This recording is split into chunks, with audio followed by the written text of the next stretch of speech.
Hi అండి, నేను మీ మాధురి. ఎండాకాలం వచ్చేసింది. ఎండలు పెరిగిపోతున్నాయి. పిల్లలకి ఎగ్జామ్స్ అయిపోయాయి.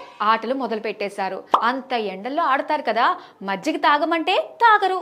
అందుకే మనం వాళ్ళకి స్వచ్ఛమైన నందిని పెరుగుతో చేసిన లస్సీ ఇస్తే లొట్టలు వేసుకుంటూ తాగేస్తారు.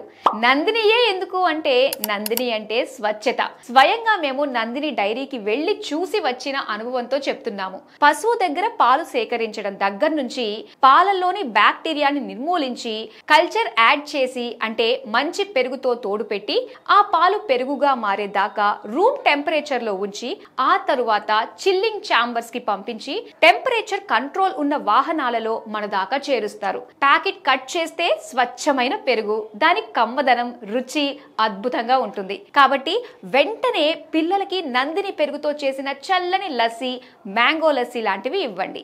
రుచితో పాటు వారి ఆరోగ్యానికి, ఆహారం అరుగుదలకి కూడా సహాయపడుతుంది. ఈ నందిని పెరుగుని మీ అవసరాల రీత్యా 165 గ్రాములు, అర కేజీ, 1 కేజీ, 5 కేజీలు ఇంకా 6 కేజీల శాచెట్స్ మరియు బకెట్స్ లో మార్కెట్లో అతి తక్కువ ధరకే అందుబాటులో ఉంది. మరో వీడియోతో మళ్ళీ కలుద్దాం. బాయ్. స్వచ్ఛత అంటే నందిని. నందిని పాలు మరియు పెరుగు.